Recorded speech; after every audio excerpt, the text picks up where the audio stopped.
Varicose veins కి సరైన చికిత్స కోసం సంప్రదించండి ఎవిస్ హాస్పిటల్. సో పర్యాటక శాఖ మంత్రిగా చేశారు కాబట్టి ఫార్మర్ మీరు, ఎందుకంటే ఇప్పుడు వైజాగ్ భవనాల మీద రచ్చ జరుగుతుంది అసెంబ్లీలో కూడా. అది కడుపు మంట. కొన్ని ఫైల్స్ కూడా మిస్ అయిపోయాయని, లేవని, ఏవి దానికి miss దాదాపు అయ్యే 600 కోట్లు ఖర్చు పెట్టారని, అదేదో బాత్రూమ్ లో టబ్బే ఎన్ని కోట్లు చెప్తున్నారు. రకరకాల చెప్పడం కామెంట్స్ కాదు. వస్తున్నాయి కదా, సుమన్, ఏం చెప్తారు నీకు ఒక దాని కెమెరా గురించి? ఉంది కదా, ఆ, నీ కెమెరా ఉంది కదా, నువ్వు వెళ్ళి తీసుకో. ఇప్పుడు ఆ. నీకు బాగా క్లోజ్ కదా ఆ, చిరంజీవి గారు, పవన్ కళ్యాణ్ అని చెప్తావు కదా, నీ ఆ. డీపీ చూస్తే ఆ. అడిగి వాళ్ళు వెళ్ళి తీస్తే తెలిసిపోతుంది కదా, వాళ్ళు నిజం చెప్తారా నువ్వు నిజం చెప్తావో తెలిసిపోతుంది కదా. ఈ రోజు నేను గర్వంగా చెప్తున్నాను, ఆంధ్రప్రదేశ్ లో రిషికొండ లాంటి construction, quality construction, international standards తో టూరిజం కట్టిన ఒకే ఒక అద్భుతం రిషికొండ. Okay. అది చూసి కడుపు మండుతుంది. ఎందుకు అలా అంత విలాసవంతమైన భవనం కట్టడానికి రీజన్ ఏమైనా ఉందా అండి? అంటే జగన్ గారు ఉండటానికని వీళ్ళు అంటున్నారు. జగన్ గారు ఎన్ని బిల్డింగ్ లో ఉంటారు? 7 బిల్డింగ్ లో ఉంటారు, 8 బిల్డింగ్ లో 8 ఉంటారు. కట్టారు అక్కడ.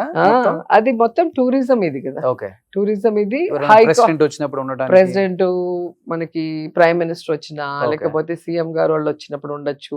ప్లస్ మనకి మొత్తము ఏమంటారు, పరిపాలన కేంద్రంగా అక్కడ పెట్టడానికి కోసం చేసినారు. ఓకే, వాటితో పాటు ఇంకా టూరిజానికి బిల్డింగ్స్ వచ్చిన వాళ్ళు వస్తారు కదా. ఇప్పుడు ఇంటర్నేషనల్ వాళ్ళు, మొన్న G20 జరిగింది, అంతకు ముందు మన అంబానీ గారు వాళ్ళందరూ కూడా వచ్చారు కదా, గ్లోబల్ సమ్మిట్. అవును. సో అలాంటివి వచ్చినప్పుడు వాళ్ళని ఎక్కడ పెడతాము?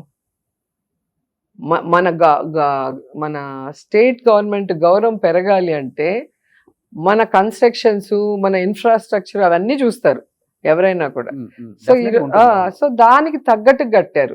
దానికి కడుపు అంటే ఎందుకు? ఇప్పుడు మీ గవర్నమెంట్ అదేం ఆయన సొంత ఇల్లు కాదు కదా, మీరు ఉండండి, లేదా మీరు దాన్ని ఎవరికైనా లీజ్కి ఇవ్వండి. ఇప్పుడు ఇక్కడ హైదరాబాద్ లో ఎన్ని ఇచ్చారు గవర్నమెంట్ బిల్డింగ్స్ అన్ని కూడా?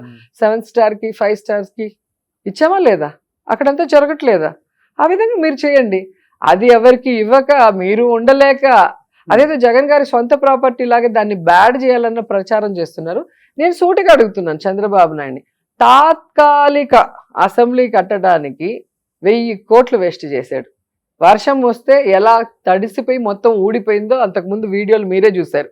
అసెంబ్లీ కట్టిన కొత్తల్లో మేము 67 మంది మాకు ఒక ఆఫీస్ ఇస్తే ఒకే బాత్రూమ్ 67 మందికి మేము అపోజిషన్ లో ఉన్నప్పుడు. అవునా? 1000 కోట్లు తినేశాడు. ఈయన కూడా మాట్లాడతాడు. 500 కోట్లతో ఒక అద్భుతాన్ని కడితే ఎవరైనా ఈ మాటలు మీరు నిజం అనుకున్న వాళ్ళు అక్కడికి వెళ్ళి చూడండి, చూస్తే మీకే అర్థమవుతుంది. 500 కోట్లు అయింది అది. ఓకే, ఎంత పెద్ద ఇన్ఫ్రాస్ట్రక్చర్, ఎన్ని రూమ్స్. బాత్రూమ్ టబ్బే 8 లక్షలు అంటున్నారండి. 60-70 లక్షలు అంత ఉంటుందా? ఎవరు మీరు టబ్బులు షాప్ వాడిని అడిగితే తెలుస్తుంది. ఆయనకి ఏమన్నా షాప్ ఉందా అండి? షింకులు టబ్బులు నోటికి వచ్చింది చెప్తాడు. ఓకే, రోజా గారు ఎక్కడ భయం అనిపించట్లేదా ఈ అంటే ఇప్పుడు అధికారంలోకి వచ్చిన తర్వాత? సో ప్రీవియస్ గా రకరకాలుగా గవర్నమెంట్స్ కానీ, లేకపోతే చంద్రబాబు నాయుడు గారు కానీ దూషించిన వారి మీద కేసులు కూడా పెట్టడం స్టార్ట్ అయింది. దూషించడం కాదండి, అనిల్ని కూడా చూసాం మనం. దూషించడం అంటే ఏంటి? బూతులు మాట్లాడితే తిట్టారో బూతులు మాట్లాడారో అనొచ్చు. ఇప్పుడు నువ్వు యాంకర్ గా ఉన్నావు, యాంకర్ గా ఉన్నప్పుడు నీ లిమిట్స్ ఒకటి ఉంటుంది. రోషన్ ఈ లిమిట్ దాటి రావద్దు, లేదా ఇలాంటి వద్దు అన్నప్పుడు నువ్వు వింటావు. అట్లాగే ఒక అపోజిషన్ లీడర్ గా ఉన్నప్పుడు అతను ఏం చేయాలి? ప్రభుత్వం ఏదైనా తప్పు చేస్తే దాన్ని ఎత్తి చూపాలి. ఇప్పుడు మేము ఏం చేస్తున్నాం? విమెన్ మీద అట్రాసిటీ, విమెన్ మీద రేప్స్ జరిగేటప్పుడు మేము ఫైట్ చేస్తున్నాం. దాన్ని తిట్టడం ఎట్లా అంటారు?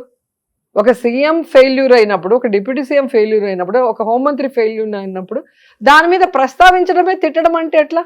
దాన్ని తిట్టడం అనరు. ప్రతిపక్ష బాధ్యత. అధికార పక్షం తప్పు చేసినప్పుడు, అధికార పక్షం ఫెయిల్యూర్ అవుతున్నప్పుడు దాన్ని సరిదిద్దుకోవాల్సిన బాధ్యత వాళ్ళకు ఉంది, దాన్ని చూపాల్సిన బాధ్యత మాకుంది యాజ్ ఏ అపోజిషన్ లీడర్స్ గా. అంటే మీరు ఎవరు మాట్లాడకూడదంటే, మేము అధికారంలో ఉన్నప్పుడు మీరు మాట్లాడారు కదా, తేల్చుకుంటాం.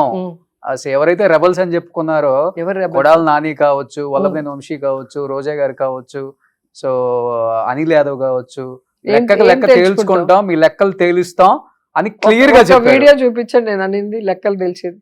అంటే వాళ్ళు చెప్పారు కదా, ఎవరు లెక్కలు తెలుస్తాం అధికారంలోకి వస్తే అని చెప్పి.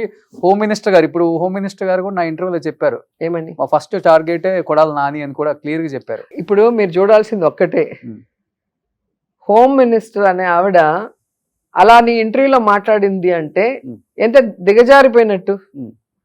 ఒక హోంమంత్రి పదవి మనకి ఇచ్చేది ఎందుకు? ఒక విమెన్ గా అధికారంలో లేనప్పుడు నేను చెప్పాను. అదే అంటున్నాను, నువ్వు అధికారంలోకి వచ్చినప్పుడు నీ శాఖలో నువ్వు బెస్ట్ గా సర్వీస్ చేసి బెస్ట్ లీడర్ గా బెస్ట్ మంత్రిగా నువ్వు పేరు తెచ్చుకోవడానికి ప్రయత్నం చేయాలి. అంతేగాని వాళ్ళని అరెస్ట్ చేస్తా వీళ్ళని అరెస్ట్ చేస్తా, రేపొద్దున ఆమెను చేయరా, ఆమె ఓడిపోతే ఆమెను చేయరా, అలా చేసుకుంటూ పోతే అంటే ఎవరు మిగులుతారు? దానివల్ల వాళ్ళు జనాలలో చులకన అవుతారు తప్ప మాకేమీ ఇది లేదు. మేము అధికారంలో ఉన్నప్పుడు మేము ఎవరి మీద కేసు పెట్టామా, లేకపోతే వాళ్ళ జోలికి వెళ్ళామా? మా దీంట్లో మేము బెస్ట్ గా పరుగులు తీసాం. టూరిజం లో కానీ, స్పోర్ట్స్ లో కానీ, కల్చరల్ యాక్టివిటీస్ లో గతంలో ఉన్న మినిస్టర్లు ఎవరెవరు ఉన్నారు, ఇప్పుడు నేను వచ్చాక ఏం చేశాను నేను ప్రూవ్ చేస్తాను. నేను ఉన్న దాంట్లో ఎంత బెస్ట్ గా వర్క్ చేశానో నేను నిరూపించుకుంటాను. సో అలా ఉండాలి. ఒక ఎమ్మెల్యే అయినా ఒక మంత్రి అయినా కూడా బెస్ట్ లీడర్ గా పాలిటిక్స్ లో ఉంటేనే జనాలు గౌరవిస్తారు. అంతేగాని వాళ్ళని కేసు పెడతాను, వీళ్ళ మీద పోస్ట్ పెడతాను, వాళ్ళని అవమానిస్తానంటే అది